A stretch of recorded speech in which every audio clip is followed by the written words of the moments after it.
Sadashiva Samarambam Shankaracharya Madhyamam Asmadhyacharya Paryantam Vande Guru Paramparam Ishwaro Guratimeti Multibeda Vibhagne Vyoma Vyapta Dehaya Dakshinamurchaye Namaha Sarva Vedanta Siddhanta Gocharantam Agocharam Govindam Paramananda Satguru Pranatosh Maham Om Shanti Shanti Shanti. Saudações a todos, que o conhecimento vedantino brilhe na mente de todos, que a paz esteja entre todos nós, né? Lembrando aqui essa colocação que o professor traz algumas vezes do Papaji, né, Naga?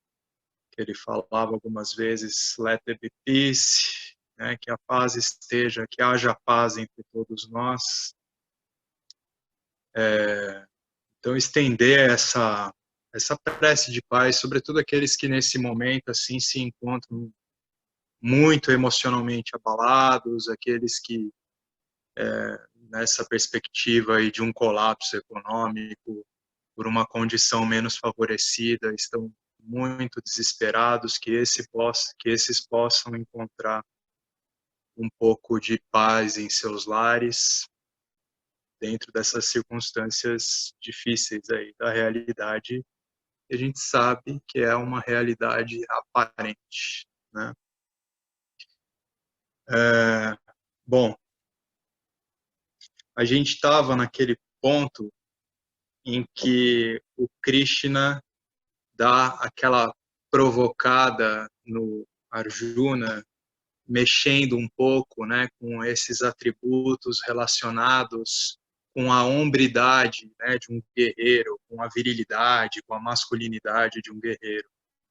Então a gente vê lá que o Krishna faz isso intencionalmente para dar uma sacudida mesmo no Arjuna, porque parece que uma coisa bem típica dos homens é que, ao mesmo tempo que a masculinidade é enaltecida como coisa aguerrida, de força e tal, ela é muito frágil, né? Então, quando se fala, não, você, olha, somos masculinidade, não sei não, então o sujeito já fica todo arredio, né? Como assim? Olha o que você está falando. E a gente vai ver que isso funcionou aqui para o Arjuna.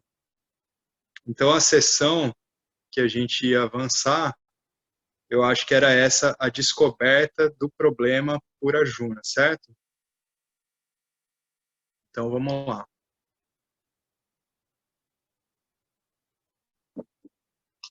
As palavras do Lord Krishna agitam o coração de Arjuna. Arjuna, que nem sequer sabe soletrar a palavra medo, que nunca teve medo de nada em sua vida e que sempre defendeu e afirmou seu autorrespeito dentro da estrutura do Dharma, está sendo chamado de um kliba, um eunuco. O que eu pesquisei da pronúncia dessa palavra seria mais para kliba, não esse klisba, mas posso estar enganado. Não é tão importante, né? Então, um eunuco, né? Para a gente ver também que como esse atributo físico do masculino, ele também tem uma relação com a potência, né? Então, se ele é desprovido isso é considerado uma ausência dessa potência, desse vigor, dessa virilidade. Então, ele está sendo comparado a um eunuco quando o Krishna ali mexe, né? Provoca, Estéril, né? a questão da masculinidade do Arjuna. Oi, Marcelo, pode falar. Não, estéril, né? Isso. Atormentado, o Arjuna diz: eu não mereço essas palavras, Senhor. Você sabe disso muito bem. Eu não sou um covarde. eu sou um homem corajoso. E um homem corajoso pode ter simpatia, apego e compaixão. Então, esse é o Arjuna se justificando ali, naquele abalo emocional em que ele se encontra no pior momento possível, né? Como a gente viu, a batalha já tinha sido anunciada, ele pede para aproximar a carruagem ali, para ter uma visão mais próxima daqueles com quem ele vai lutar, e aí ele se depara com o Duryodhana, com Drona, com Bhishma, aqueles que foram seus mentores, né? E ele fica muito abalado com isso. Então, Arjuna, ele tenta, então, ainda explicar o seu caso ao Senhor Krishna. E aí ele fala, ó, Madhusudana, como posso lutar com flechas na batalha contra o Bhishma e Drona, que merecem ser adorados, ó Arishuddhana. Então a gente viu que esses vários adjetivos, essas várias tratativas para Krishna são dadas, né, pelo Arjuna, e aí esse Madhusudana significa literalmente aquele que destrói o demônio Madhu, né, uma personificação, uma dessas divindades, deidades demoníacas é Madhu, que representa o ego, né, então é o destruidor do ego, o destruidor do demônio Madhu. E o Arishuddhana, que ele fala no final, significa o destruidor de inimigos. Então ele fala para Krishna, como eu posso lutar com flechas na batalha contra o Bhishma e Drona? Esses merecem ser adorados, não que eu atire flechas. A causa do tormento de Arjuna é clara. Essas pessoas não são meros conhecidos ou parentes. São Pujarha, aqueles que merecem ser adorados. São as pessoas em cujos colos eu me sentei e de quem eu adquiri todas as minhas habilidades e conhecimentos. Como eu posso combatê-los? Eu não posso atirar flechas pontiagudas neles. Eles merecem flores. Você pode perguntar, se eles não têm medo de lutar contra você nessa guerra, por que você deveria ter sentimentos tão ternos? Eu só posso dizer, deixe-os jogar a sua sorte com Duryodhana e lutar contra mim. Eu prefiro ser morto por eles do que levantar a mão contra eles. Então, são uma série de justificativas emocionais, emotivas, né, que o Arjuna persiste ali fazendo para Krishna. Às vezes, uma pessoa pode ajudar a resolver os problemas de outra pessoa, simplesmente ouvindo com paciência. Enquanto a pessoa está falando, ele ou ela tem que pensar, e no processo, os pensamentos confusos podem ser corrigidos. Só fechar um aqui, o WhatsApp no computador. Então, esse simples gesto de falar, ele serve, né?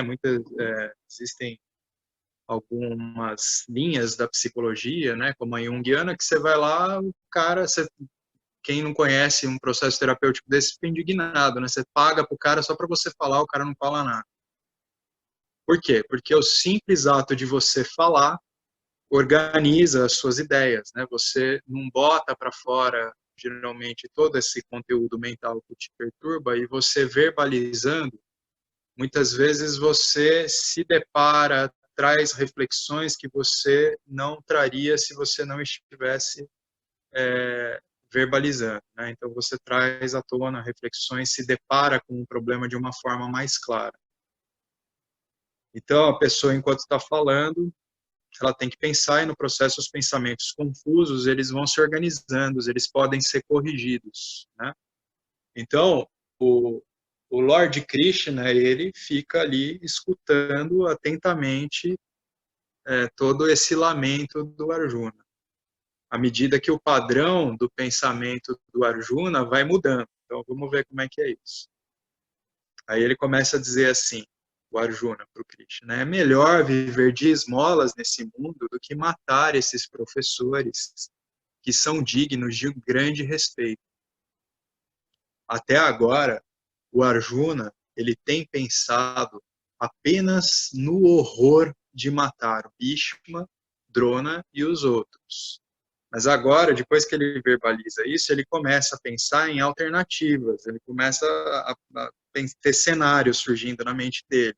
Seus pensamentos se voltam para a vida dos bhikshus, que são os mendigos que se retiram para a floresta e vivem uma vida simples em busca da verdade e dependem de esmolas para sustentar a sua vida.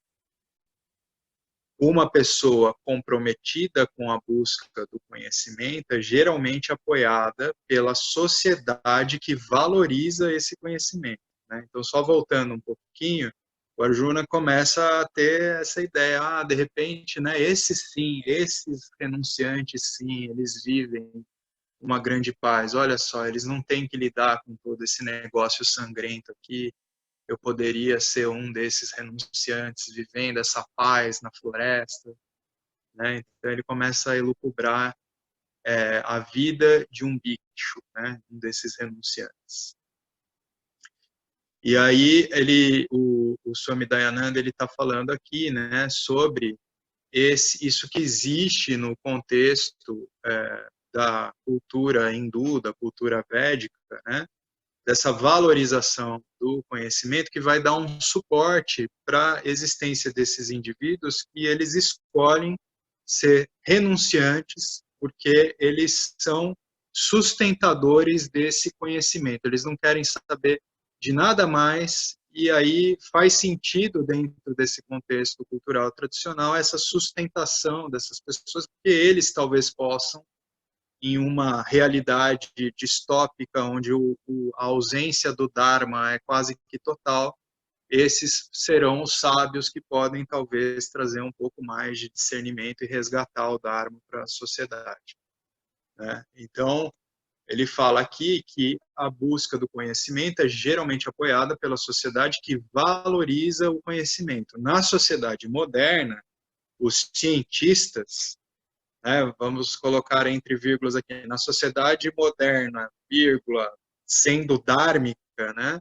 os cientistas recebem subsídios e recursos para a pesquisa. Na nossa sociedade moderna, o que a gente está vendo é cada vez menos recurso para pesquisa, sendo-lhes dito com efeito que você pode ou não descobrir qualquer coisa, sua hipótese pode estar errada, isso não importa, continue a sua pesquisa.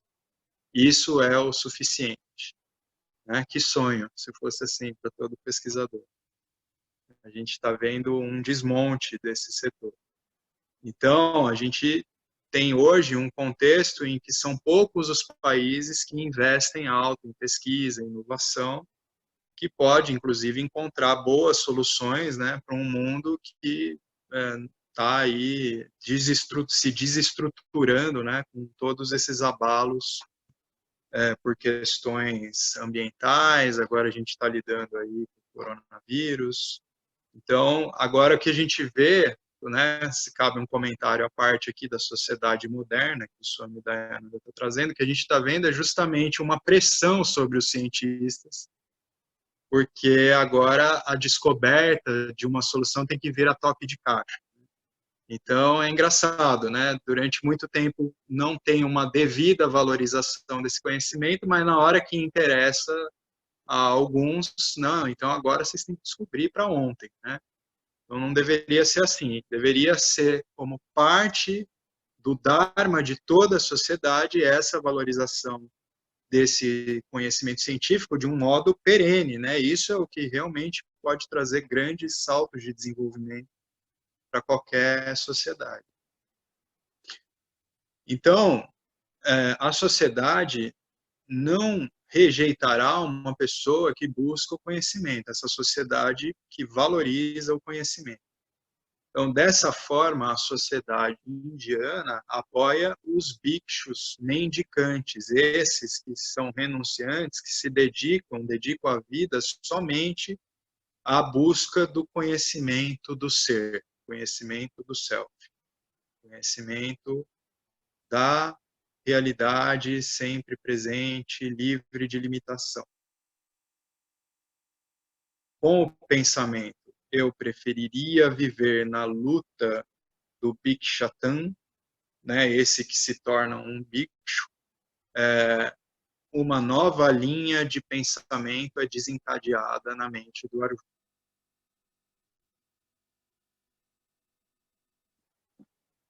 Todos nós experimentamos tais reversões em nossos padrões de pensamento. Por exemplo, um evento avassalador, como a morte de um amigo, pode iniciar uma cadeia de investigação. Esse homem, ele estava vivo ontem, ele está morto agora. O que aconteceu com a sua vida? Ele era apenas o corpo ou havia algo diferente do corpo que deixou o corpo e pelo qual o corpo morreu? Há algo mais profundo, mais duradouro que este corpo físico de carne e osso? Nessa frase de cima, que ele era apenas o corpo, ou havia algo diferente do corpo que deixou o corpo e sem o qual o corpo morreu, talvez desse um sentido melhor. Há algo mais profundo, mais duradouro que este corpo físico de carne e osso? Este homem morreu, deixando tudo para trás. Eu também sou igual? Todas as minhas vontades e realizações são sem sentido? Deve-se passar a vida lutando se o resultado for a morte? Eu não posso resolver minhas lutas durante minha vida? Então, é uma série de questões que, para muitas pessoas, elas surgem quando elas se deparam ali com o falecimento de um ente querido, uma pessoa muito próxima, porque existe um investimento muito grande, né, na vida, se renovando a cada dia, tal como se a nossa vida pudesse ser eterna, de fato, né? Então, esses questionamentos vêm quando a gente se depara com a morte. A gente quer como que negar, né, o fato da morte, e aí a gente perde alguém muito próximo, e aí começam esses questionamentos. Essas questões, elas são fundamentais e universais, surgem da ignorância sobre nós mesmos. Então, parágrafo seguinte, ele fala que sob as condições de tensão do campo de batalha, o Arjuna começa a apreciar esse problema humano. Mas aí, lembrando que o Arjuna ele está apreciando esse problema humano, ainda alimentando a ideia de abandonar o campo de batalha, ele está fascinado com a ideia de se tornar um desses renunciantes na floresta, e sem saber que na condição dele, ele não encontraria paz nem no local mais remoto de uma floresta, porque ele ia levar com ele esse conflito que está dentro da mente dele, né? Mas então, o Arjuna está lá, sob as condições de tensão do campo de batalha, o Arjuna começa a apreciar esse problema humano. Confrontado com a perspectiva de matar ou ser morto por seus parentes mais queridos, ele começa a pensar na profundidade da vida e na mesquinhez de considerar as pessoas e as coisas como meu e minhas. Então, olha só como o pensamento dele vai sendo conduzido, né, para questões mais profundas. E aí ele diz: de fato, eu não consigo ver o que removerá a tristeza que seca meus sentidos. Mesmo que eu ganhe nessa terra um reino inigualável e próspero, ou mesmo o senhorio sobre os deuses, né? Ou mesmo que eu tenha o respeito de todas as divindades, né? Então, de fato, eu não consigo ver o que vai remover essa tristeza que nubla os meus sentidos, que seca os meus sentidos, mesmo que eu ganhe nessa terra um reino inigualável, né? Mesmo que eu tenha todo o sucesso, toda a prosperidade, nessa batalha, mesmo que eu pudesse ser respeitado por todas as divindades. Arjuna reconhece a futilidade de tentar resolver o problema fundamental de um eu carente, ganhando riqueza ou poder. Mesmo quando os reinos são conquistados, haverá mais reinos para explorar. Como é que alguém pode dizer, eu consegui tudo o que eu queria? Não vejo como qualquer dessas conquistas pode negar a dor, expressa ou não, que é o companheiro constante do coração humano. Que é o companheiro constante do coração humano, o shruti do eu quero, né? Essa tendência permanente, esse shruti que fica ali, eu quero, que continuará para sempre. A mente de Arjuna parece estar clara agora, e ele finalmente pede então a ajuda ao Senhor Krishna, né? E aí aquele famoso verso 7 do segundo capítulo, em que ele diz, eu, aquele cuja natureza foi manchada pela miséria, cuja mente está confusa sobre o Dharma, pergunto-lhe, por favor, diga-me definitivamente o que é absolutamente bom. Eu sou seu discípulo, por favor, me ensine. Eu procuro refúgio em você. Então, esse por favor, me ensine é a sentença do Arjuna que muda tudo. Né?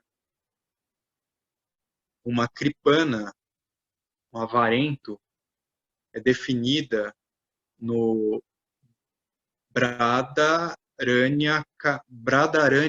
Upanishad, é o nome desse Upanishad, né? Bradaranyaka Upanishad como alguém que deixa este mundo sem saber a verdade sobre si mesmo. Pois ele não usou a vasta riqueza do intelecto humano para investigar o propósito da vida humana. Então, quer dizer, essa avareza, a palavra em sânscrito é kripana, é uma condição, né, de um desejo voraz, é uma condição de apego extremo a valores como a riqueza, poderes. Então, o indivíduo que ele passa a vida assim, ele deixa esse mundo sem saber a verdade sobre si mesmo, pois ele não usou a vasta riqueza do intelecto humano para investigar o propósito da vida humana. Ele simplesmente foi governado por esse monte de tendências e ficou reforçando essas tendências de eu quero mais e, se possível, melhor, e eu quero mais riqueza, e eu quero mais prazeres, e eu quero mais poder, né? Então esse é um indivíduo avarento que passa a vida sem questionar o propósito da vida humana. O Arjuna, que ouviu essa palavra usada dessa forma, diz, eu nunca fiz nenhum uso real do meu intelecto. Quando eu nem sequer sou capaz de distinguir entre Dharma e Adharma, o que dizer do conhecimento do que é mais fundamental na vida. Então, diante daquela confusão, por causa desse abalo emocional do Arjuna, ele se coloca para baixo desse momento, né? E diz, eu não sou capaz de distinguir aqui entre o Dharma e o Adharma. Então, como é que eu vou obter esse conhecimento daquilo que é o mais fundamental? Eu não tenho entendido tudo isso porque tenho sido mesquinho ao usar o meu intelecto. Mas agora eu não vou perder nenhuma oportunidade de aprender. Então é como ali se Arjuna, nessas palavras que são uma interpretação do Swami Dayananda, ele está assumindo que houve uma certa mesquinhez dele por conta desse apego emocional àquelas pessoas queridas do outro lado do campo de batalha. Mas agora ele quer aprender. Né? Ele diz para Krishna, me ensine. E agora eu não vou perder nenhuma oportunidade de aprender. Por favor, seja o meu guru, ó Senhor. Eu sou seu discípulo, me rendendo aos seus pés. Por favor, abençoa-me, ensinando-me aquilo que é Shreyas. Acho que é assim pronúncia dessa palavra, tá certo, Naga? Você sabe? Significa aquilo que é superior, aquilo que é o bem supremo, aquilo que está de acordo com o Dharma, mas também significa esse conhecimento final, a obtenção e o conhecimento da realização daquilo que é pleno, daquilo que é cheio, daquilo que é purna, daquilo que é Fábio, o ser. Oi? eu já ouvi o Swami Paramartananda falando que essas palavras Shreyas e Preyas, elas aparecem no Katha Upanishad, né? E Preyas sendo Dharma, Artha, Kama, e Shreyas é Moksha. Uhum. Então, mas aí ele vai falar de Shireyas, a gente vai ver aqui ao longo do texto, né, como a própria liberação, e em outros momentos como aquilo que dentro da realidade aparente, em Mithya, reflete aquilo que é superior, aquilo que é um bem supremo, aquilo que é o mais auspicioso, né, aquilo que é o Dharma. Ou dentro de uma circunstância específica, aquilo que é o bem maior.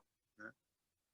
Então, Lord Krishna tinha sido um amigo, filósofo e guia de Arjuna durante toda a sua vida. Agora, ele decidiu ser o seu professor, a pedido de Arjuna.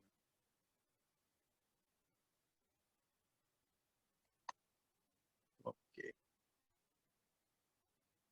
O que é esse Shreyas que Arjuna procura conhecer? É o fim comum procurado por todos nós.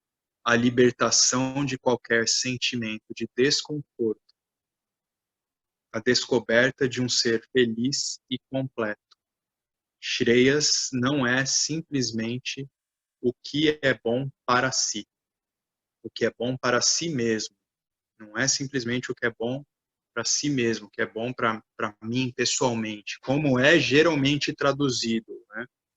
Então, tem essas traduções equivocadas, né? Shreya simplesmente como algo que é bom, que é o bem, mas não é só esse bem pessoal, né? É o bem supremo, é o bem de todos, é o bem que todos procuram, consciente ou inconscientemente.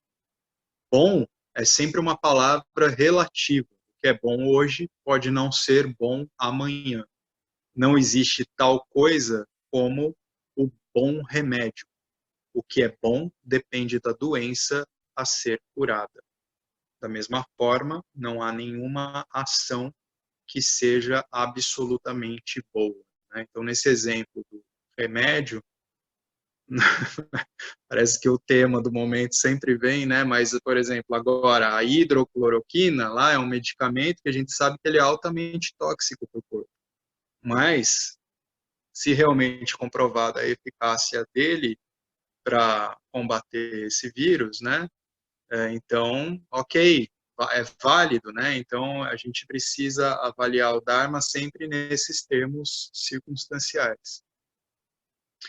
Então, da mesma forma, não há nenhuma ação que seja absolutamente boa. Levando em conta uma série de fatores, a pessoa decide qual é a ação certa. Se é aquela abreviação de latim, né, id est, tipo assim como é tal como o Dharma é o Dharma, né? E qual é a ação errada ou adharma, ou a ação adharma em uma situação particular. Então, levando em conta uma série de fatores, a pessoa decide qual é a ação certa e qual é a ação errada em uma situação particular.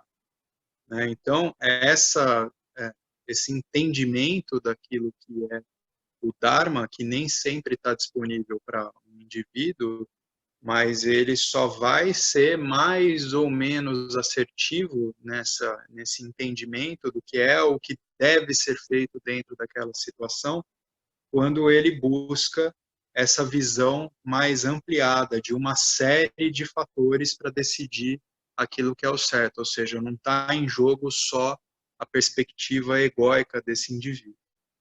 Na cultura indiana, não há o que se pode ou não fazer. O Dharma, ele não é absoluto. Às vezes, Satyam, falar a verdade, ou Ahimsa, não ferir, deve ser sacrificado em uma situação particular para alcançar o bem maior. Então, algumas coisas a comentar aqui, né? Que na cultura indiana, ela, em essência, essa cultura védica, ela é desprovida mesmo desses aspectos dogmáticos que são comuns às religiões, né? Tipo, mandamentos, é assim, pode, não pode. Ou quando existem, né, eles são mais como recomendações em termos daquilo que deve e o que não deve ser feito dentro de um entendimento do que é o Dharma. Então, o Dharma, ele não é absoluto, né? E aí acho que a gente já falou sobre isso algumas vezes.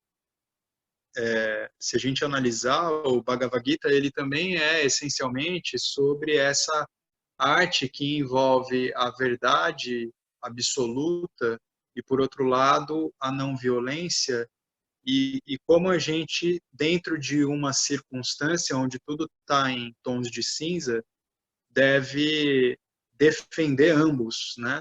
Às vezes é necessário, às vezes eu dizer simplesmente a verdade por dizer é extremamente violento. Às vezes é necessário que eu tome uma ação enérgica diante de uma determinada situação, que se fosse em outra situação seria algo considerado extremamente violento, uma violência gratuita, né? Então, essa arte entre Satyam, falar a verdade, e, por outro lado, a Ahimsa, não ferir, né, a não violência. Então, o Dharma não é absoluto, às vezes Satyam, falar a verdade, ou a Ahimsa, não ferir, deve ser sacrificado em uma situação em particular, para alcançar o bem maior. Essa relatividade do Dharma é ilustrada nos Puranas, coleções de histórias que retratam a natureza do Dharma. Então, há um monte de histórias, né, que trazem exemplos, né, de momentos ali em que os personagens eles precisam de certa forma sacrificar ou a Ahimsa ou Satyam, né, a verdade.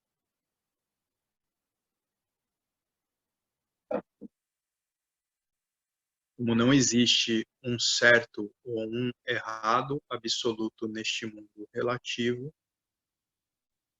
um senso de Dharma tem de crescer dentro de si, né? Então a gente precisa cultivar essa bússola interna, né? Porque dentro daquilo que são as circunstâncias do cotidiano, o Dharma ele nunca é absoluto, né? Então o Dharma ele é um, um valor de integridade, de harmonia do campo que é um com o próprio campo, né? Mas como as circunstâncias, os dharmas, eles vão se sobrepondo, né? Então, há diferentes dharmas que se sobrepõem, né? Dentro de uma mesma situação, né? Por um lado, eu tenho a Ahimsa, que é um dharma universal, tenho também um dharma que envolve o dharma com aqueles que são os meus ancestrais, os meus familiares, eu tenho o Dharma da verdade, e todas essas sobreposições de Dharma, às vezes, existem em escalas de cinza mesmo, né? Existem valores que são conflitantes ali estabelecidos no campo, e para eu estabelecer esse bem supremo, às vezes eu preciso sacrificar dentro da circunstância um aspecto ou outro, ali relativo à não violência ou à verdade, ou outros aspectos envolvidos na situação. Uma pessoa que entende o Dharma pode decidir sobre uma ação apropriada a qualquer situação. Então, eu estava falando sobre essa necessidade da gente cultivar isso, que é, de certa forma, uma bússola interna em todos nós, né? A gente sabe que certas coisas elas não devem ser feitas, e mesmo quando a gente faz, como o professor já falou algumas vezes ali, o exemplo do ladrão, né? o ladrão ele rouba, mas ele mantém esse senso de proteger aquilo que ele roubou, né? Então, quer dizer, existe nele também esse senso, né, de que ele não quer que aquilo que é dele seja roubado. Então, ele sabe que de alguma maneira aquilo é errado, né? Então ele rouba, mas ele deixa aquilo tudo muito, muito bem guardado para que ele não seja roubado também. Uma pessoa que entende o Dharma, ele pode decidir sobre uma ação apropriada a qualquer situação, assim como um bom condutor sabe como negociar qualquer nova situação de trânsito, ou talvez como lidar, né, com qualquer situação inesperada ali no trânsito, né? De repente você está na estrada e então existem as regras absolutas do trânsito, mas você se encontra numa situação, né, aqui no Brasil, a mão que vai é a da direita, né, na Inglaterra é o contrário, né, a que vai é a esquerda. Então aqui você está no Brasil, você sabe que o Dharma do Brasil é andar do lado direito da estrada. Mas aí você está na estrada e de repente você vê vindo um carro contra você, só que você está numa curva que você sabe que se quiser escapar pelo acostamento, talvez você vai atropelar uma pessoa, mas você tem uma visão mais ampla da contramão. Então você fala, bom, agora eu vou sacrificar o Dharma um pouquinho, vou seguir o Dharma da mão inglesa por um instante para sair dessa situação aqui, né? Então essa habilidade de lidar com as situações inesperadas que surgem como um bom condutor, né? A gente tem que cultivar essa bússola e desenvolvendo essa bússola em relação ao Dharma para que a gente possa sempre estar adequando as diferentes situações que surgem e sempre agir, então, de um modo dharma. Enquanto o Dharma ele é relativo, o Shreyas é absoluto. Ele é aplicável a todos. Os objetos e situações que buscamos são diferentes, mas o que nós esperamos ganhar com as nossas realizações é comum a todos. Nós queremos felicidade, plenitude, libertação, Purna Atma, o eu pleno, Nirvana, enfim, todas essas expressões que significam o ser satisfeito, Shreyas, né? Então a gente pouco para observar, né, que por trás de todas as nossas buscas, o que a gente espera ganhar, fundamentalmente, é felicidade, plenitude, purna, né? Esse senso de estar satisfeito. Aquele que ganha isso é feliz consigo mesmo e alegremente faz o que tem que ser feito. Então, aquele que obtém esse Shreyas, que não se trata daquilo que é circunstancial, né? Como ele fala ali, o Shreyas é absoluto. Então, se trata de algo que é conhecido, algo que foi interiorizado, algo que está introspectado em mim.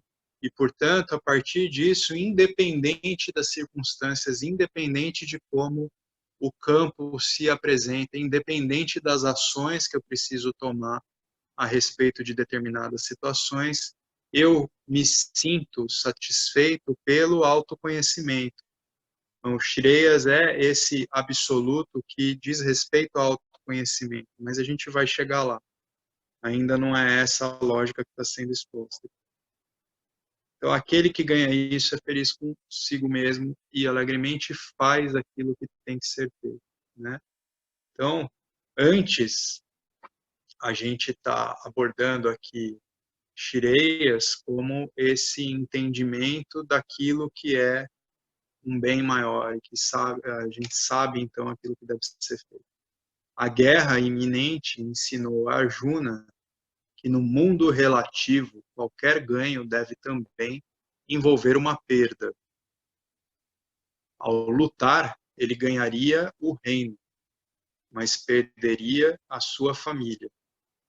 Ao fugir do campo de batalha, ele salvaria os seus entes queridos, mas sacrificaria a sua fama e oportunidade de entrar no céu. E o Dharma, desprovido de um defensor, iria cair, né? Então, nesse parágrafo, voltando lá, a gente já fez algumas vezes essa contemplação, né, resumindo como o James faz a vida um jogo de soma zero, né? Todo ganho envolve uma perda também. Então, nessa circunstância, se o Arjuna lutasse com a possibilidade de ganhar, ele perderia aquelas outras pessoas do outro lado do campo de batalha, que eram tão queridas para ele. Ao fugir do campo de batalha, entretanto, ele ia salvar, né, ele ia conseguir deixar aqueles lá bem, né, o Bhishma, o Drona, mesmo o Duryodhana, por quem ele tinha apreço, porque era um primo dele, nenhum desses iriam se ferir, e os irmãos dele, sobretudo, né, iam se retirar e ninguém ia sair ferido. Mas aí ele sacrificaria aquilo que envolvia a fama dele e a oportunidade de entrar no céu. Por que está sendo dito isso aqui? Né? Então, Arjuna, ele era aquele que era conhecido por todos como um grande guerreiro e como um sustentador do Dharma. Né? No Gita, ele é um símbolo daquele que pode, daquele que é o único que pode, de fato, dentro daquela circunstância, reestabelecer o Dharma de muito tempo de injustiça, porque, afinal de contas, o Duryodhana era um usurpador, né? Era um usurpador com toda aquela ambição, então era um usurpador daquelas terras e era um usurpador de seu povo, do seu reinado também. Né? Então, o Dharma, desprovido de um defensor, né, que seria Arjuna se retirando, o Dharma ia ficar desprotegido e assim ele iria ruir. Né? Então, a negação de Arjuna em lutar envolve o estabelecimento de uma realidade ali dentro de Kurukshetra, em Kurukshetra, no reinado de Kuru, lá que seria a ausência total de Dharma tomando conta ali daquele local. Vendo as limitações de ambas as alternativas, o Arjuna ele percebe que quer apenas Shreyas, o ganho absoluto que não pode ser alcançado por mero esforço, apenas pelo esforço, não importa quão heróico ou justo seja. Ele percebe que precisa de um guru, um professor que seja capaz de lhe explicar o que é o Shreyas e como ele pode ser ganho. Ele pede ao Lord Krishna para ser o seu guru. Ok, então, retomando, o Arjuna, ele entende que ele precisa de um guru, um professor que seja capaz de explicar para ele o que é Shreyas e como ele pode ser ganho. E ele pede ao Lord Krishna para ser o seu guru. A palavra guru, sânscrita, é definida como segue. A sílaba gu representa a escuridão e ru para a remoção disso, né, ou aquilo que remove essa escuridão. Deixa eu ajeitar aqui que eu estou achando que está meio torto. Então,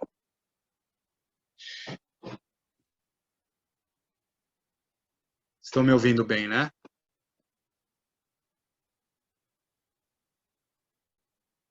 A gente já viu, né, sobre o significado da palavra guru algumas vezes, né? Então, basicamente, já que um professor, né, aquele que com a luz do conhecimento dissipa a ignorância, né? Então, ele é aquele que representa a escuridão sendo removida. Ele é o guru.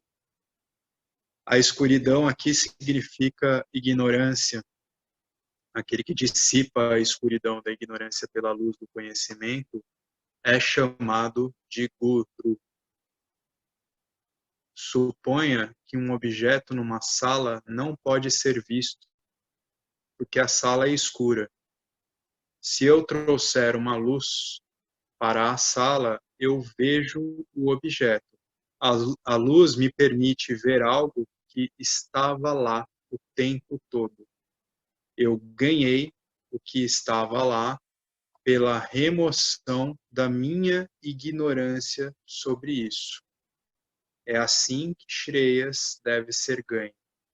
É o conhecimento de Shreyas que Arjuna busca do Senhor Krishna.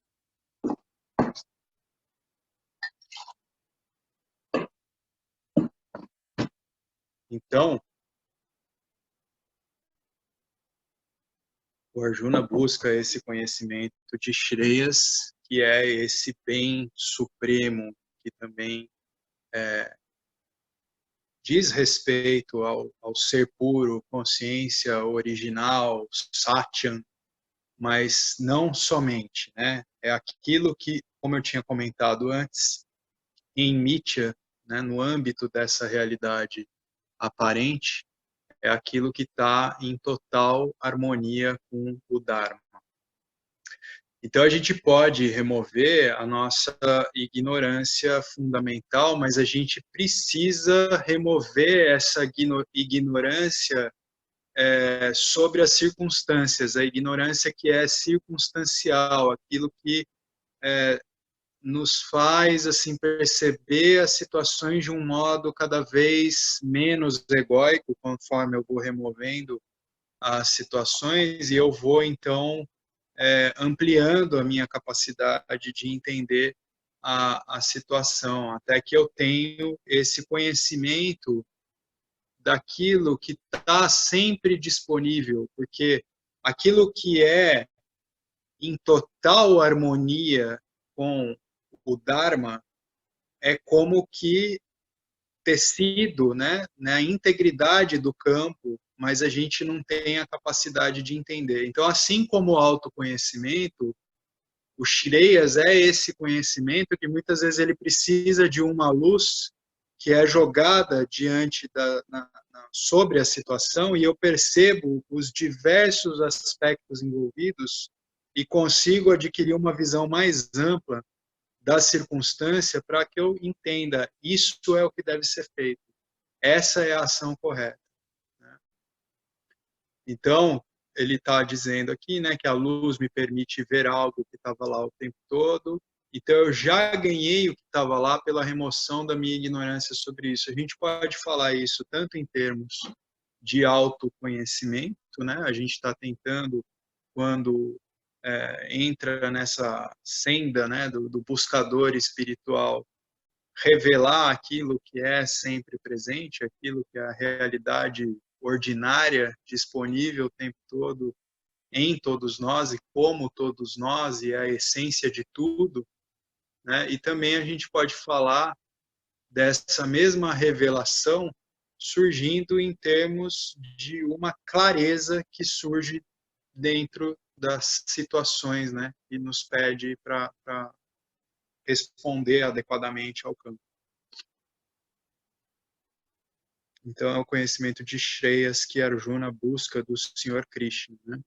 Ele busca Shreyas tanto como autoconhecimento, quanto como eu preciso entender, né, qual é o Dharma de fato aqui, né, como ele revelou um pouco acima, que ele não tinha uma clareza adequada. Arjuna encontra o seu guru, Lord Krishna, e ele se rende a ele, pedindo conhecimento sobre Shreyas. Lord Krishna o aceita como seu discípulo, e o que ele ensina vai ajudar Arjuna a resolver o seu problema, resolvendo o problema fundamental da humanidade. Então, o Gita, ele diz respeito a esses ensinamentos que Krishna vai passando para Arjuna, até que Arjuna resolva, né, qual é tanto a decisão correta a ser tomada naquela situação do campo de batalha, quanto o problema fundamental também, né, da natureza essencial de Arjuna é resolvido para o próprio Arjuna.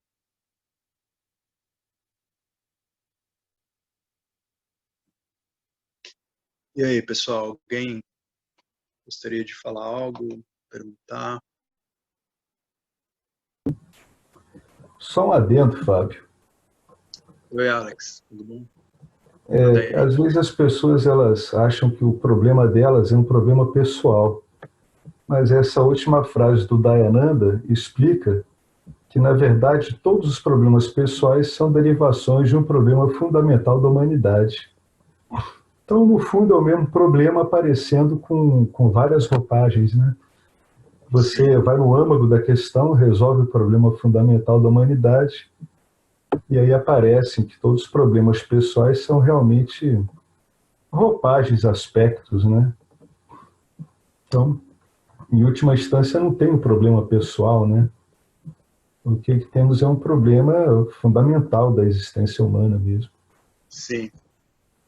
Ótimo comentário, Alex. Obrigado. Aquele chute do qual a gente estava falando, né? Essa nota de fundo que acompanha toda a nossa existência individual, né? Em todos os seres humanos, e que fica ali dizendo para a gente que a gente precisa de, ou que eu me sinto incompleto, né? Ambos derivam do mesmo problema fundamental. Muito bom. Então, a gente entra, então, no capítulo 4. Eu estou com vocês aqui, porque eu não tive tempo hoje de estudar muito. Eu dei uma lida ali no capítulo 3 e aqui a gente vai junto. Vamos ver o que surge. Todos procuram a liberdade do seu sentido de inadequação. Essa liberdade é chamada de Shreyas. Então, como o Gustavo tinha comentado antes, né, Shreyas aqui como também Moksha, né, essa liberdade chamada também de Shreyas. Arjuna queria Shreyas e para ganhá-la tornou-se discípulo do Lord Krishna. Tá? Então, pessoal, vamos participar que as colaborações são muito bem-vindas. Vamos para a próxima sessão. Ô, meu, Fábio. Oi, Fernando, tudo bom? Beleza. Ô, meu, então, esse capítulo anterior, só para a gente localizar, eu vejo assim, né? Esse campo de batalha seria a própria mente do Jiva, né? Ou seja, parece, né? E a primeira conclusão que eu vejo é que o Dharma pessoal de Arjuna chegou ao limite, né? Chegou ao limite, por mais que, ou seja, é aquela que a gente discutiu anteriormente, que por mais que a nossa mente é dármica, às vezes ainda não é suficiente, né? Não é absoluto e falta alguma coisa a mais, né? Ou seja, quando ele se deparou com o limite do Dharma dele mesmo, de ter que... Ele era dármico, né? Mas depois ele teve que encarar, matar os familiares dele. Aí parece que ele notou que o Dharma chegou no fim da utilidade, né? Tanto é que ele já não sabia mais o que valia a pena ser dármico ou adármico, né? Aí, nesse ponto, ele precisou de ajuda, certo? Né? Ele levantou as mãos e falou assim, o que eu posso fazer? Que a vida dele inteira ele se orientou pelo Dharma, né? É como a gente aqui, né? A gente está estudando e a linha nossa é dármica, né? Mas tem tem um limite, né? Incluso a mente dármica também, às vezes, não é suficiente para se defender de todas as vasanas, né? Como a gente está dizendo, né? Não sei, eu vejo assim esse ponto, né? Esse primeiro cenário, né? O que eu entendo que você traz é que quando você fala do limite do Dharma, é que o Arjuna chegou no limite dele, do entendimento que ele podia ter do Dharma, né? Sim. Ele era um indivíduo conhecido a vida toda por ser alguém muito justo e correto e um grande guerreiro que nunca negou o seu Swadharma como guerreiro. E ali ele se depara dentro daquela circunstância específica com uma perturbação emocional derivada dos apegos emocionais dele que ele não conhecia até então, né? Ele nunca se deparou, quer dizer, o apego emocional sempre existiu, claro, né? Ele tinha esse apreço, esse carinho, esse afeto por essas pessoas todas, mas ele nunca se deparou com uma situação tal onde aquilo que era de fato Shreyas, aquilo que era esse bem supremo, ficou totalmente obscurecido para ele, né? Estava nublado, ele não tinha o conhecimento daquilo que deveria ser feito, daquilo que estava de acordo com Shreyas, né? Aquilo que era o correto, o justo, dentro dessa circunstância. Então, nesse sentido, ele se deparou com um limite, né? Quer dizer, eu entendo o Dharma de um certo modo, mas como existem muitas sobreposições, eu sempre posso me deparar, né, com momentos na minha vida, as situações que surgem que eu simplesmente não sei aquilo que é o mais adequado a ser feito, aquilo que é o correto, aquilo que é o justo, né? Então esse é o drama do Arjuna. Ele chegou nesse limite. Legal, Fernando. Fabio, Fala. só para que eu vejo também, né? Então aí fica bem claro que já precisou de duas coisas: um conhecimento diferente e um professor, né? É o que é o Vedanta, né? O professor é fundamental para que ele possa te orientar dentro desse corpo estruturado de ensinamentos que é aquilo que é a verdade que sustenta, né, todo o campo dármico, né? Então, o professor é essa entidade fundamental aí que todo indivíduo que busca esse conhecimento, se deparando com esse drama, né, tal como Arjuna se depara, eu não sei, aqui eu estou perdido, né? Então, muitas vezes ele também clama por alguém que ensine, né? Eu preciso de alguém que me oriente, né? Esse clamor também ajuda, né, a conduzir alguém que ensine, a trazer esse professor, né? As escrituras também falam sobre isso, né? O professor surge nas circunstâncias de vida daquele que tem esse desejo sincero, né, de se libertar fundamentalmente do seu sofrimento, né? Ok, Fabio, obrigado. Ô, Fábio, tem também, parece que nesse texto, nessa parte, algo bonito assim de que mais do que o Swadharma, né, que ele era ali do guerreiro, ele amplia mesmo, levando o que o Fernando está falando, ele amplia a visão do que é o Dharma humano, né? Ele sai do pessoal e amplia para essa questão absoluta. Então, ele transpõe, parece que nessa sua reflexão, o seu próprio Swadharma para o Dharma fundamental. Sim. Quando ele fala aqui de Shreyas como a liberdade, né, que todos procuram essa liberdade do seu senso de inadequação, né? Então, primeiro, a gente busca isso tendo um entendimento mais claro do que é o que deve ser feito, né? Porque eu preciso estabelecer ou estar de acordo com aquilo que é o supremo, aquilo que é um bem maior. Porque quando a gente não está, é isso que mantém a nossa mente perturbada. E essa ignorância fundamental, ela dificilmente vai ser removida se a gente também não tem uma boa orientação em relação ao Dharma, né? Porque a gente fica, de fato, se depara com muitas perturbações mentais, emocionais, derivada dessa falta de capacidade de entendimento, de orientação, né, do que é o funcionamento dessa realidade aparente, né? Então, Shreyas aqui, né, está sendo tratado como algo que diz respeito tanto a esse bem comum, né, aquilo que é o bem maior, né? No caso, a gente pode citar também o Swadharma de Arjuna como um guerreiro, como uma parte dessa equação, né? Aquilo que diz respeito ao dever dele, né? Se ele nega esse dever que ele tem como sua dharma, aquilo seria uma transgressão, né, para Arjuna. Ele iria conviver com a perturbação derivada de ter fugido do campo de batalha.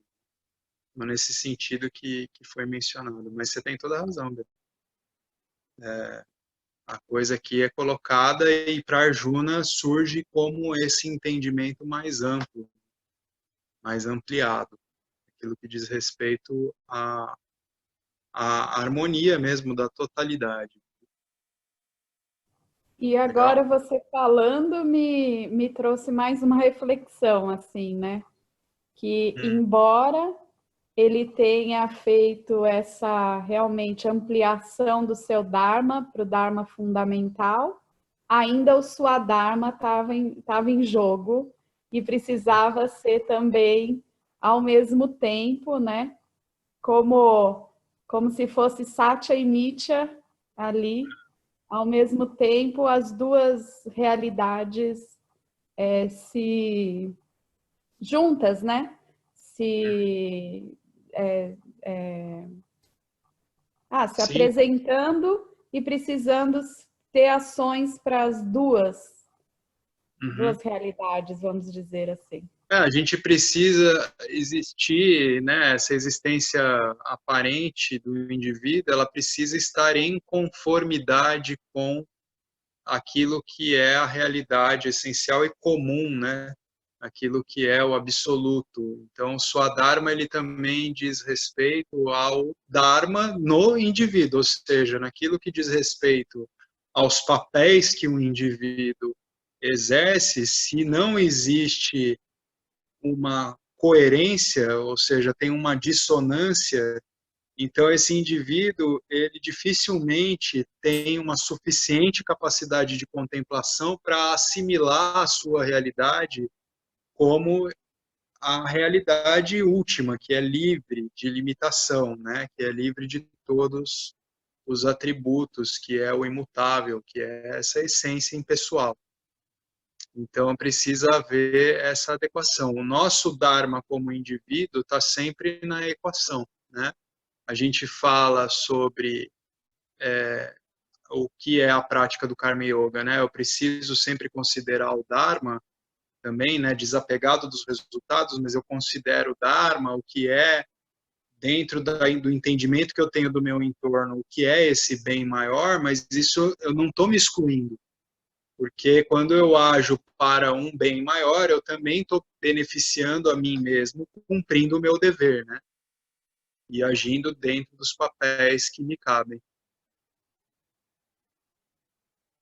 Ok? Eu tenho uma mãozinha levantada do Felipe. Você quer falar mais alguma coisa, Beta? Não, perfeito. Tá. E aí, Felipe? Tá ouvindo, Fábio? Tô sim. Essa parte aqui, ó, que fala que enquanto o Dharma é relativo, né? Tem uma falhazinha de som aí, Felipe, se der para melhorar, e eu tô com uma chuva aqui também que tá um ruído forte no telhado aqui, então tá difícil de ouvir. Fala aí mais alto um pouco. Melhorou? Pra caramba agora. Acho que é o meu fone de ouvido. Mas eu tava até... Quando fala que o Dharma é relativo, isso dá brecha para muita interpretação, né? Eu digo isso, por exemplo, eu estava, para contextualizar o que eu estava pensando aqui, eu estava vendo sobre o Petrolão aí que teve no ano passado, uma entrevista até de alguns empresários que foram presos. Eles falaram que uma das justificativas deles é que o Dharma desse pessoal que mexe com licitação, pelo menos ligado à construção, se eles não oferecessem isso daí, eles praticamente não entravam no jogo. Eles praticamente foram compelidos a fazer isso. Eles não queriam, mas foram compelidos, né? Então, verdade. Quando o Dharma é relativo, para eles lá, por exemplo, eles estavam certos, né? Mas a gente sabe que não estava certo, né? Foram tanto milhões, né, desviados. Aham. entra numa pessoalidade, né? É.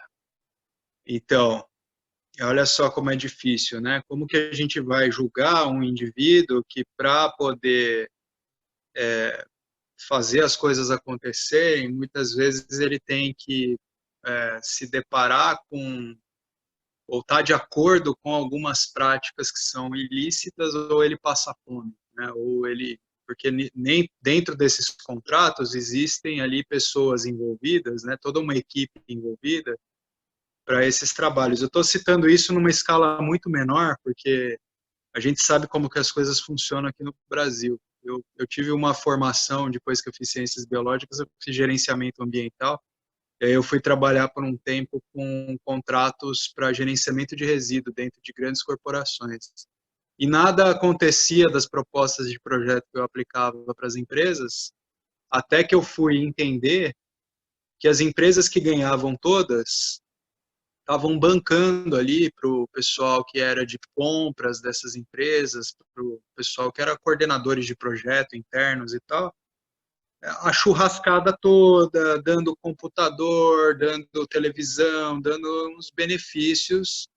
E aí, por fim, então, eu nunca fui trabalhar, nunca consegui sair fora desse mercado, porque eu nunca consegui implementar um projeto de fato, porque eu não era de acordo com esse tipo de prática. Mas olhando para a situação, dá para entender, né?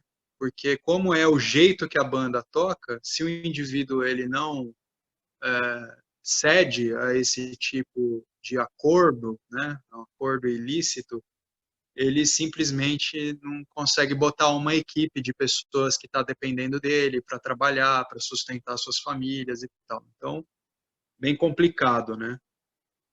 Então é isso, Felipe. O Dharma, a gente pode falar de Dharma universal, né, como esse Dharma que se refere à totalidade, né, por isso é dito que a Ahimsa é um Dharma universal, porque o primeiro valor tem que estar no entendimento de que se é uma totalidade não faz sentido agirmos contra as partes, mas isso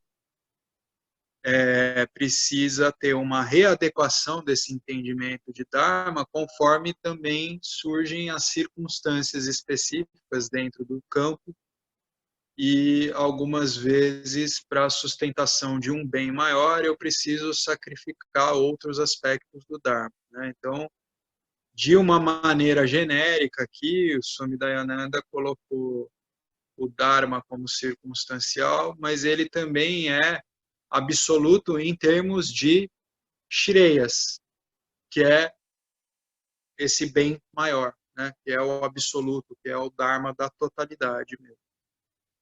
Ok? São maneiras da gente contemplar esses entendimentos do que é o campo, a integridade do campo, né?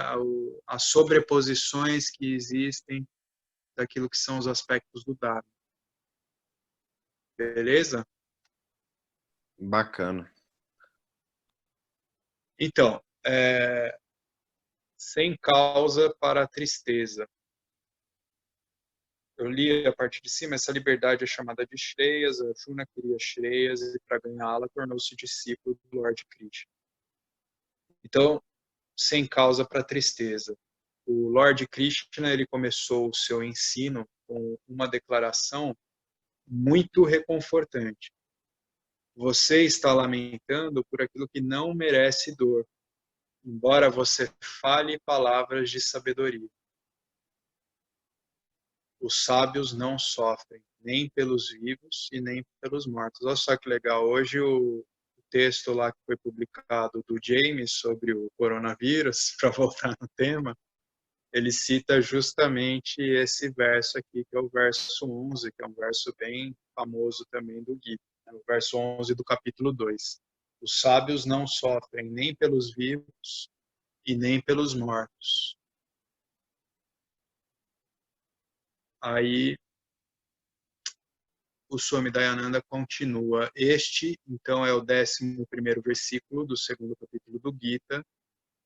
Os versículos anteriores, eles descrevem o conflito de Arjuna, sua análise do problema humano e o consequente desinteresse na riqueza e no poder e sua busca ao Senhor Krishna para uma solução.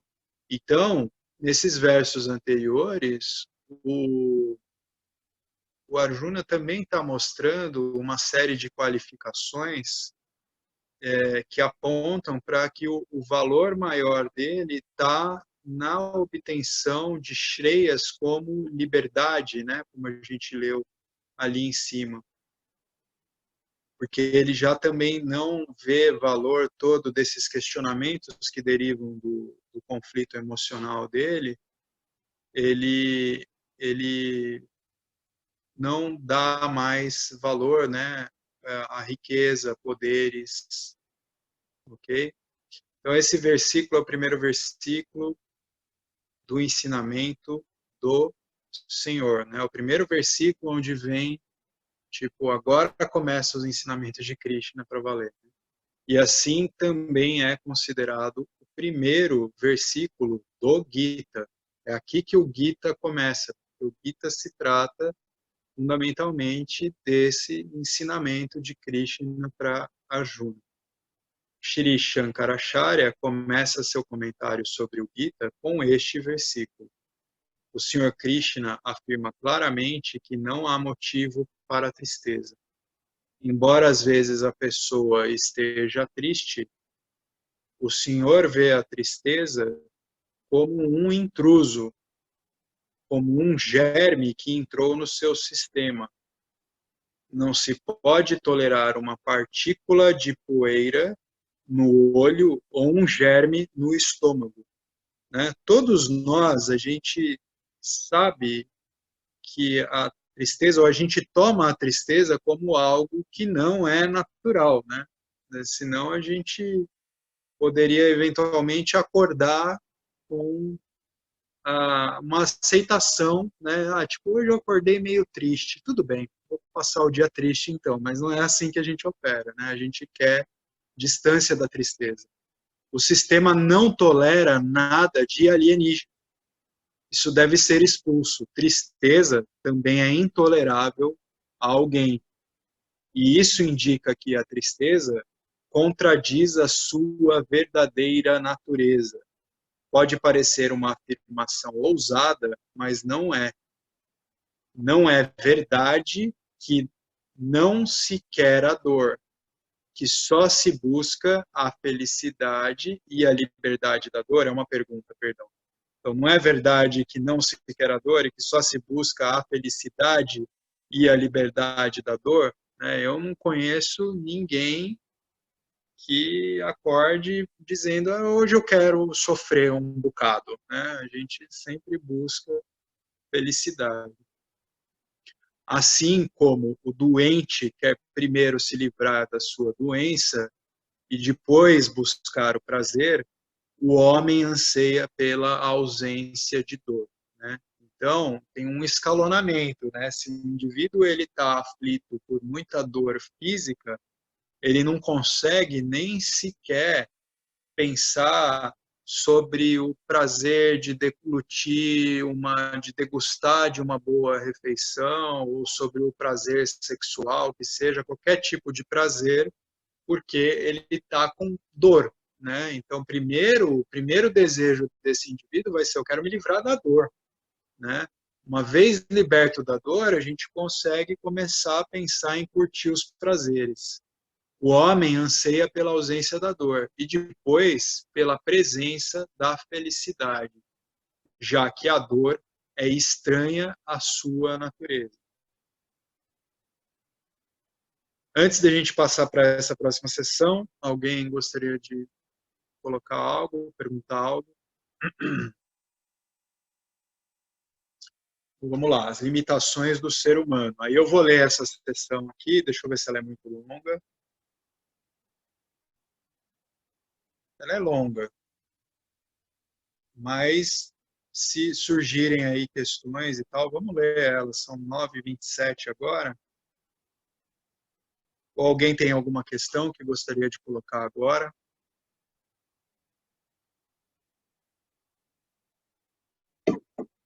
Então, vamos lá.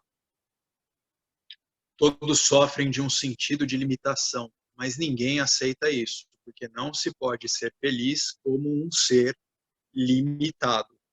Através da análise, podemos identificar 3 tipos de limitações. A primeira é a limitação da dor. Às vezes, a nossa tristeza é muito eloquente.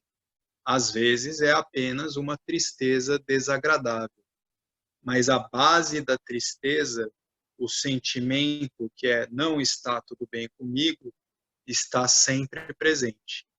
Que o coração humano está sujeito à dor é uma limitação que ninguém quer aceitar. Todo mundo quer afastar a dor e a tristeza. Então, a primeira limitação é a dor. A outra limitação que sentimos é a do tempo. O título desse capítulo é abordando 3 limitações. Então, a segunda é a do tempo. Ninguém quer morrer hoje. Todos querem viver mais um dia. Animais e plantas também têm esse amor pela vida. Até uma árvore se dobra para crescer em direção ao sol. Essa resiliência pela vida, né? Todos animais e plantas também têm esse amor pela vida, que ele dá esse exemplo da árvore. Né? Se a gente observar, o reino vegetal é riquíssimo. Eu falo sempre de modo apaixonado, assim, porque, por exemplo, aqui me veio uma planta que eu tenho no meu sítio lá, que eu resolvi que eu queria remover ela de um determinado local onde estava crescendo demais, uma planta que cresce muito alto, é uma herbácea, mas que o caule dela fininho cresce, ela fica bem alta, e estava fazendo muita sombra em outras flores que eu queria lá que ficassem bem. E aí eu peguei e passei o facão nelas, porque eu tenho ela em outros lugares do sítio, só que eu joguei tudo picotado num lugar assim, e cada pedacinho de caule daquele picotado, eu não sabia que essa planta se comportava desse jeito, cada pedacinho de caule dela virou como que um novo indivíduo, criou raiz, criou caule, criou rizoma, então eu tenho agora uma floresta dessa planta que eu quis eliminar de um lugar e botei em outro lugar onde eu não queria ter sombra também, agora está tudo sombreado lá, está enorme, então eu falei, tá bom, entendi como é que você funciona. Por isso que chama praga, né? Essa se comportou como? Então, a vida tem essa resiliência, né? Impressionante. No reino vegetal a gente observa isso muito bem. Às vezes um gengibre que você largou ali na geladeira, quando você vê, tá aquele brotão já com uma folha nascendo. Então nem precisou estar ali no solo, numa temperatura agradável para ele. Ele quer viver, ele quer se propagar. Eu digo quer, não que tenha uma volição nisso, né? Mas a vida como é, né? Ela tem em si essa natureza de se propagar, de proliferar. Só quando nós descobrimos que esse mundo não pode mais nos dar a felicidade é que pensamos em desistir dele. Se uma pessoa é saudável e feliz, ela quer continuar a viver.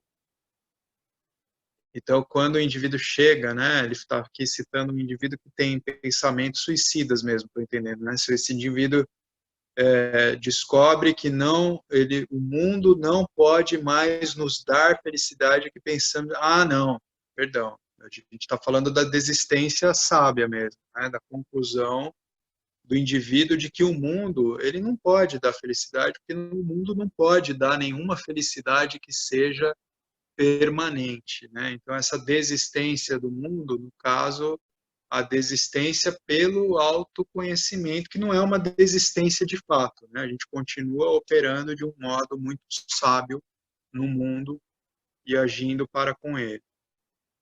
Só quando descobrimos que esse mundo não pode mais nos dar felicidade é que pensamos em desistir dele. Se uma pessoa é saudável e feliz, ela quer continuar a viver. Ou não, talvez ele esteja dizendo de uma pessoa deprimida mesmo, tendo pensamentos assim de acabar com a própria vida. Acho que sim.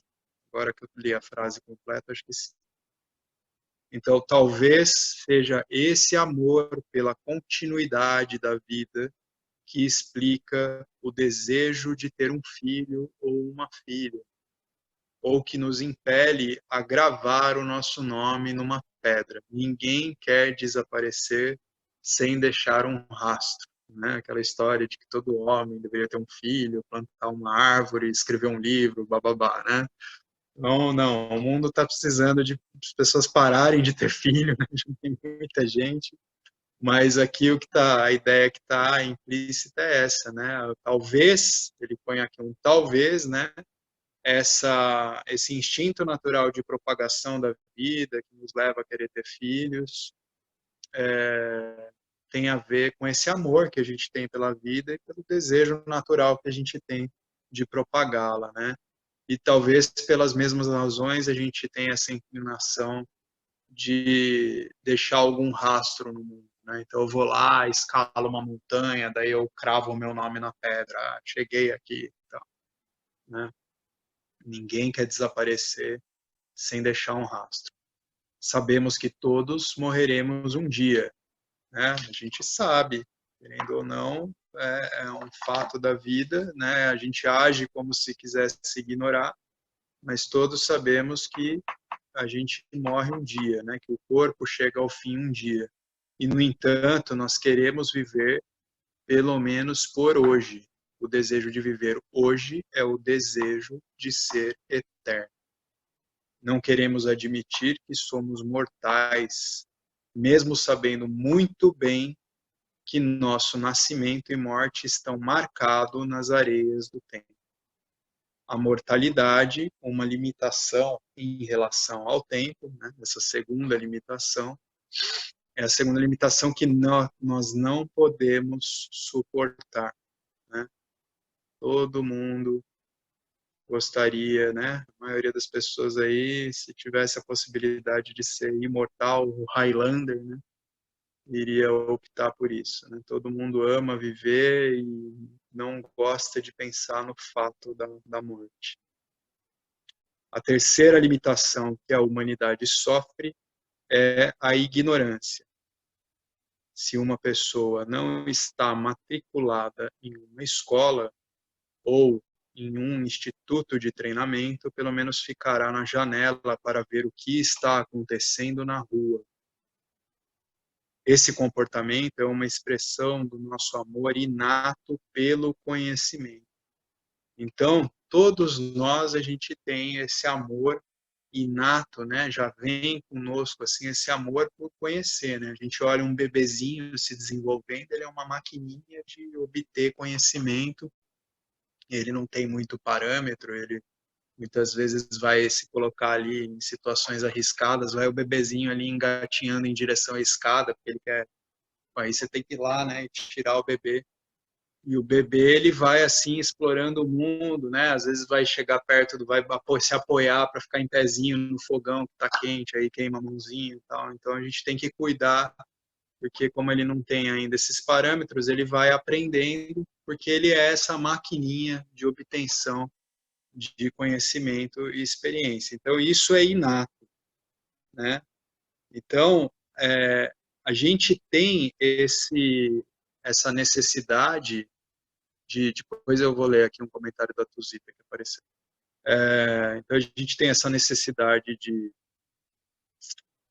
obter conhecimento, mas ela é por causa dos nossos sentidos voltados para o conhecimento dos objetos no campo, voltado para fora, né?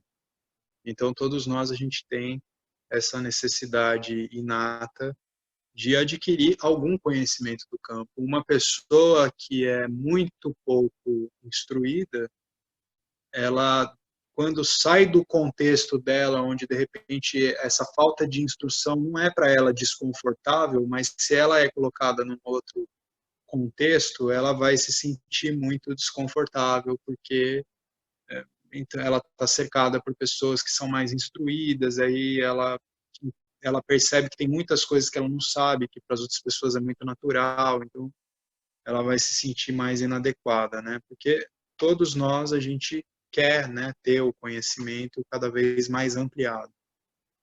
Então, esse comportamento é uma expressão do nosso amor inato pelo conhecimento. Não suportamos a ignorância, queremos sempre saber algo mais.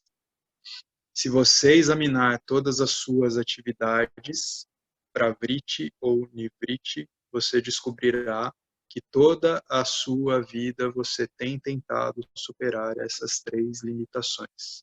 Então, se você examinar todas as suas atividades naquilo que você tenta obter, aquilo que você busca alcançar, pravriti, aquilo que você quer evitar a todo custo, nivriti, você vai descobrir que toda a sua vida você tem tentado superar essas 3 limitações, revisando a dor, o tempo e a ignorância. Pareces ter concluído que estás triste, mortal e ignorante. Você busca mais segurança e mais objetos, né? Então, como a gente opera no mundo, conferindo realidade para essa realidade do mundo, com os sentidos voltados para fora, então, como que a gente vai buscar solucionar, né? Mais objetos para que eu possa me sentir confortável, e muito do seu tempo é gasto em ir atrás de coisas que são destinadas a fazê-lo feliz, para manter a tristeza longe, né? Então eu fico agindo constantemente para manter a tristeza afastada. Outra parte da tua vida é gasta em perseguir coisas que te farão viver mais um dia. Você faz exercícios ou toma vitaminas e proteínas com o desejo de viver um pouco mais. A terceira parte da sua vida é gasta na aquisição do conhecimento. Para alguns, como os cientistas que consideram o conhecimento como a meta mais importante da vida, conhecimento do campo, conhecimento objetivo, essa busca por conhecimento é a mais predominante. Mas todo mundo dedica uma parte de sua vida ao aprendizado. Pegar um jornal pela manhã é motivado por essa busca de conhecimento. Ler o Gita é motivado por um desejo de buscar a libertação de seu senso de inadequação. Por isso, esse conhecimento que é revelado no Gita, é revelado pelo Vedanta, os Upanishads, é também chamado de um conhecimento que nos libera da necessidade de todos os demais conhecimentos, os conhecimentos objetivos do campo. Não que, né, eles não sejam bem-vindos em determinadas circunstâncias, se você precisa mudar de país e aprender a língua de outro lugar, enfim, qualquer coisa de conhecimento objetivo vai ter o seu valor utilitário, mas não é algo do qual eu dependo para a minha satisfação pessoal, ok? Em autoconhecimento eu não tenho esse senso de depender desses objetos de conhecimento. Assim, as 3 coisas que buscamos em todas as nossas buscas são liberdade de dor, liberdade de morte e liberdade de ignorância. Ok? Então, esses são, como é o título do capítulo, esses 3 fatores aí da limitação, né, do problema fundamental humano. E encerrando aqui, eu vi que tinha no chat, eu estou no celular, Tuzita, você quer abrir o áudio para falar o que você escreveu? Era o comentário sobre aquele trecho acima, né? Você pode abrir, Tuzita? Disse que está sem microfone, eu vou ler aqui. Tá. Obrigado, Ela Betânia. põe assim, ó.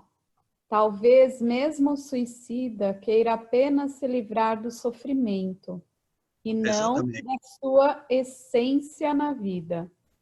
Mas, para um suicida, sofrimento e vida estão atrelados. Uhum. Ele quer se livrar do sofrimento dele, né? Então ele chegou nessa situação extrema e a solução que ele encontra para acabar com o sofrimento dele, porque ele não vê outra perspectiva, é encerrar, né? Com a própria vida. E não deixa de Eu ser acho que um amor pelo ser, né? De ele querer acabar com o sofrimento justamente porque ele ama o ser. sim, Já foi conversado isso, acho que o professor Arlindo falou já a respeito disso. já. Não deixa de ser, nunca deixa de ser. A gente ama a nossa própria existência e quando a gente tem essa existência muito maculada por muito sofrimento, a gente não aguenta, não quer suportar, porque, como o Swami Dayananda está colocando aqui, não é natural para nós. Né? A gente busca a felicidade, todas as nossas buscas têm a felicidade como meta, porque é o que nos parece natural, porque é o que é mesmo, né? É o que é um espelho da nossa plenitude essencial, né? Felicidade. E legal, obrigado, Tuzita. E antes da gente encerrar, alguém mais tem uma questão, comentários?